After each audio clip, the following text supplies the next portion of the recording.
You suck! Alright, guys, we had a mush week. Very mushy. Poker didn't go good. Mush. Only thing that went well for us was the main event. Our main event streak is continuing. Alright, we hit Usman in the second round. 12-1 odds. I love it. Bailed us out because our clients did not do well that entire card. Zhang busted our parlay. Two of the leg breaks hurt our over bets. And, how can you see that coming? But all in all, we still made a profit of around 6-7 units. Not too bad for going 1-5. One of our worst. I have never gone through a UFC event and not won at least one bet. So it's good to keep that streak alive as well. Shout out to Jared Lennon for giving us that knowledge, because we were trying to figure out a way to turn a minus 500 into a valuable play. And once he told me Ngannou was in Usman's corner, because I know Ngannou being in his corner is just sentimental. But what was it foreshadowing? And me and him agreed that it foreshadowed a second round finish. And that's what happened. And no one saw that coming. I think 3% of people on Verdict even saw that coming. So shout out to those 3% that agreed with me. I forgot to change mine last minute. I really feel bad about Jim Crude. I'm glad his leg didn't fully break. But the Weidman thing, wow. You can't even write that type of karma. 3 leg breaks in the UFC, and he's part of 2 of them. Wow. Can't script it any better. UFC Vegas 25.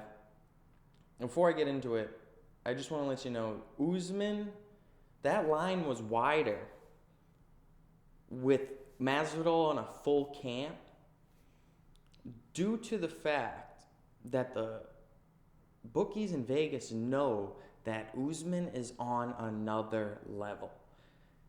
Let me give you an example. Anthony Smith versus John Jones. No one saw John Jones winning by decision. It was 12-1 odds, the least likely outcome. And it still happened. And it's as if John Jones bet on himself to do it. And if he's levels above Anthony Smith, what's stopping him from carrying him to a decision? You get what I'm saying? Especially if it's going to be profitable for people betting on him. So you got to keep in mind for that, when there's mismatches like that, sometimes the more skilled fighter will just have fun with it and control it, and sometimes even make it even more profitable for him. So I just wanted to keep that in mind. That was a very, very trappy play. And this main event this week is a trap as well. I'll get into it. Our first play of the night, we're going to go with We're going to go with Dustin Jacoby. Or Jacoby. He's plus 110. I'd wait. Wait till tomorrow. Wait till right before the fight. That line's going up. That line's going up to plus 130. I would love to smash it at plus 150. But everyone's going to... Late action's going to come in on Kuntalaba. I see a lot of people taking the under. I like the over, actually. I think Dustin is going to survive the first round. Brutality. He's going to survive. Gas out. Slow down Ion. And eventually maybe get a finish in the third round. Or win a decision. But I'm more leaning towards the decision. But I love the over at plus money. And that's going to go up as well, so wait on that. Our third play of the day is the over in the main event. Jiri versus Reyes. I love this play. I love it. Minus 150. It's a little bit juicy, but I really see this fight going the distance, if anything. I see it going into the championship rounds. I see this being a boring fight, to be honest. Very slow-paced, outside fight, not too many combos. A lot of very, very slow in and out movement. A lot of leg kicks from Reyes, and a lot of jabs from Jiri, I see. and as well as the weird movement that he brings. But the reason that I like the over, and we are taking Jiri in this, but I want you to wait. I really don't see a lot of late action coming in on Jiri. I feel like everyone's going to chase their money on Reyes and think too long about it. But the UFC has all their eggs in the Jiri Prohaska bandwagon. They do. They are rooting for this guy. The UFC wants Jiri to win this fight because he is marketable. He is a fan favorite already. The fans are gonna love him. His fighting style, how unorthodox he is. The fans are gonna love him, and they know. The UFC knows this guy could be a hype train, and all he needs to do is just get through this one fight.